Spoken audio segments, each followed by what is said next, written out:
Delivery giant FedEx अपने airplanes पर एक बार फिर से एंटी मिसाइल सिस्टम लगाना चाहता है।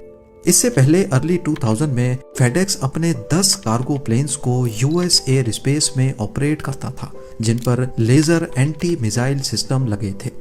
लेकिन ये लेजर सिस्टम पहले लगाए गए और फिर क्यों हटा दिए गए, और एक ट्रांसपोर्ट कंपनी को अपने कार्गो प्लेन्स पर मिलिट्री ग्रेड इक्विपमेंट लगाने की जरूरत ही क्यों है।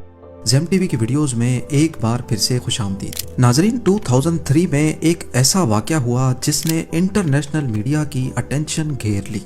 DHL कार्गो के एक प्लेन ने इराक के कैपिटल बगदाद से अभी टेक ऑफ ही किया था कि जमीन से एक मिसाइल आया और प्लेन के लेफ्ट विंग पर आ लगा। इस मिसाइल ने प्लेन के विंग को डैमेज तो किया, लेकिन खुशकिस्मती थी कि वो बॉडी से अलग नहीं हुआ और पायलट ने फौरन प्लेन को वापस लैंड करवाकर अपने साथ 2 क्रू मेंबर्स की भी जान बचा ली। इस किस्म के हमले में जो हथियार इस्तेमाल किया जाता है उसको अमूमन मैन पैड्स कहते हैं। ये पोर्टेबल वेपन ना ही इतना महंगा होता है और ना ही इसको ऑपरेट करने के लिए ज्यादा ट्रेनिंग की जरूरत होती है। सिर्फ 1.5 मीटर तक लंबा और 17 केजी वजनी ये वेपन आसानी से कोई भी अपने कंधे पर उठा सकता है। ये 10 किलोमीटर दूर उड़ने वाले जहाज को आसानी से अपना टारगेट बना सकता है और 6 किलोमीटर तक ये प्लेन को फॉलो भी कर सकता है। यही वजह है कि मैन पैड्स टेररिस्ट ग्रुप्स का फेवरेट एंटी एयरक्राफ्ट मिसाइल है। मैन पैड्स की ब्लैक मार्केट में खरीदो फरोख्त इतनी कॉमन हो गई कि एक वक्त आया जब ये सीरियस मसला बन चुका था। 1975 से लेकर अब तक 60 से भी ज्यादा सिविलियन एयरक्राफ्ट्स को इस वेपन के जरिए टारगेट किया जा चुका है, जिसमें 1000 से भी ज्यादा जानें जा चुकी हैं। जब टेररिस्ट किसी जहाज को टारगेट करते हैं तो कीमती जानें जाया होने के साथ साथ और भी कई नुकसान इससे जुड़े होते हैं, जिसमें इकोनॉमी का डाउनफॉल सबसे बड़ा फैक्टर है।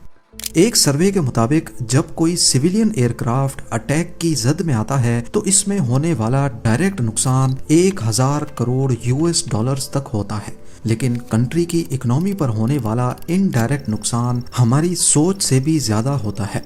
क्योंकि जब भी कोई ऐसा हादसा होता है तो 70% तक लोग खौफ के मारे अगले कई महीनों तक ट्रेवल ही नहीं करते। इसकी जीती जागती एग्जाम्पल हमें 9/11 के अटैक्स के बाद देखने को मिली थी।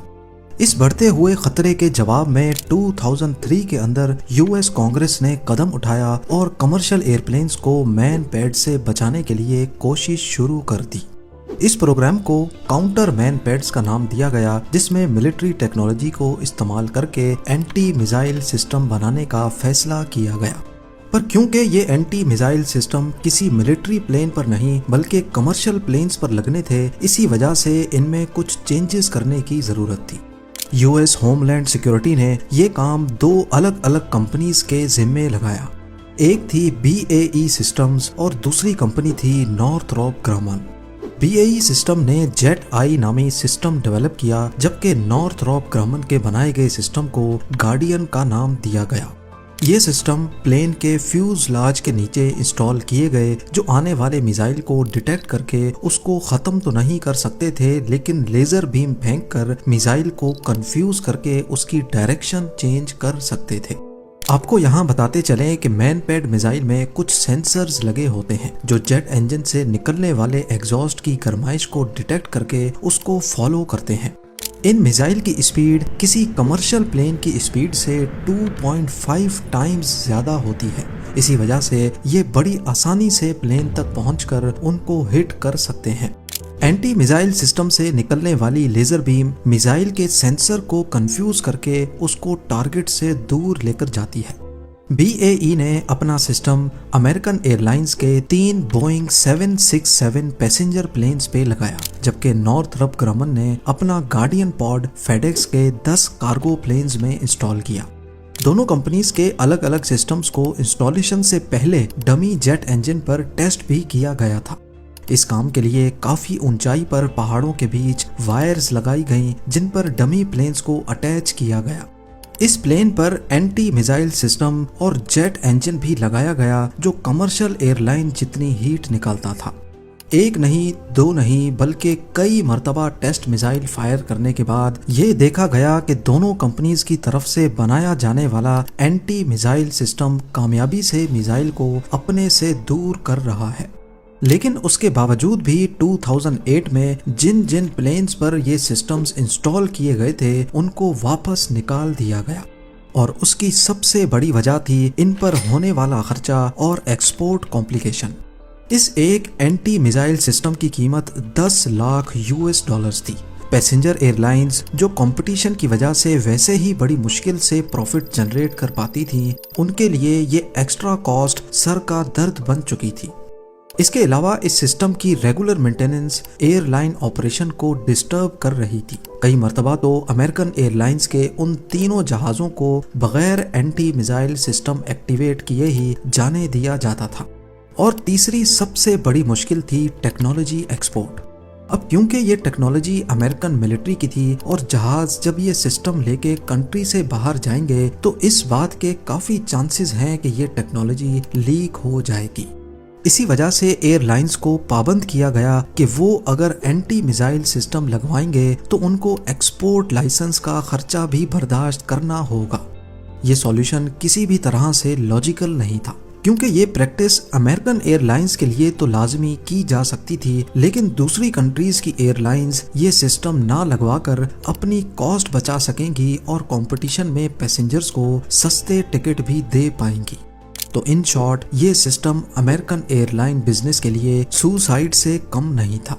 कमर्शियल एयरप्लेन्स पर एंटी मिसाइल सिस्टम अनइंस्टॉल करवाने के करीब 10 सालों के बाद 2019 में फेडेक्स ने एक बार फिर से लेजर मिसाइल डिफेंस सिस्टम के लिए अप्लाई किया। इस नए सिस्टम में और पहले लगने वाले सिस्टम में फर्क सिर्फ इतना है कि ये टेक्नोलॉजी फेडेक्स खुद इंट्रोड्यूस करवा रहा है और इस पर सारा खर्चा भी फेडेक्स खुद ही करेगा। पर सवाल ये है कि फेडेक्स जैसी कार्गो कंपनी के लिए एंटी मिसाइल सिस्टम इतना जरूरी क्यों है? असल में इनके बिजनेस नेचर के हिसाब से इनको ऐसी लोकेशंस पे भी जाना होता है जहां टेररिस्ट एक्टिविटीज बहुत ज्यादा हैं। इसके बरक्स पैसेंजर एयरक्राफ्ट्स ज्यादातर ऐसी डेस्टिनेशंस पर जाते ही नहीं हैं जहां हालात कशीदा होते हैं। कार्गो प्लेन्स अक्सर कीमती और सेंसिटिव चीजें भी ट्रांसपोर्ट करते हैं, जिसमें इलेक्ट्रॉनिक्स, फार्मास्यूटिकल्स और कभी कभार मिलिट्री इक्विपमेंट भी होता है। इस कार्गो को मिसाइल से बचाना फाइनेंशियल और नेशनल लॉज से बचने के लिए बहुत ज्यादा जरूरी है। इसके अलावा फेडेक्स या DHL के कार्गो प्लेन्स में जो भी सामान जाता है, बेशक उसकी इंश्योरेंस तो पहले से हो रखी होती है, लेकिन कुछ सामान ऐसे भी होते हैं जो इंश्योरेंस की रकम से ज्यादा इम्पोर्टेंट होते हैं। अगर कभी इन कार्गो प्लेन्स पर हमला हुआ तो इससे होने वाला सबसे बड़ा नुकसान ना ही सामान के मालिकान को होगा और ना ही इंश्योरेंस कंपनीज को, बल्कि ये नुकसान फेडेक्स जैसी कार्गो कंपनीज को होगा, क्योंकि अगली बार लोग अपना सामान बुक करवाने से पहले 10 बार सोचेंगे। और सबसे आखिर में हमें ये बात भी जान लेना बहुत ज़रूरी है कि Congo, Yemen, Somalia, Syria, Nigeria और इराक जैसी कंट्रीज़ में बेशक ही पैसेंजर प्लेन्स बहुत कम जाते हों, लेकिन फेडेक्स जैसी कार्गो कंपनीज को हर सूरत में कार्गो डिलीवर करने के लिए यहाँ ऑपरेट करना पड़ता है। इसकी सबसे अच्छी एग्जाम्पल हमें कोविड-19 पैंडेमिक में देखने को मिली, जहां एयरपोर्ट्स में पैसेंजर प्लेन्स को पार्क होने की जगह नहीं मिलती थी, वहीं फेडेक्स और DHL जैसी कार्गो कंपनीज के बिजनेस में कोई फर्क नहीं पड़ा, क्योंकि उनका बिजनेस रूटीन के मुताबिक चल रहा था। उम्मीद है ज़ेम टीवी की ये वीडियो भी आप लोग भरपूर लाइक और शेयर करेंगे। आप लोगों के प्यार भरे कमेंट्स का बेहद शुक्रिया। मिलते हैं अगली शानदार वीडियो में।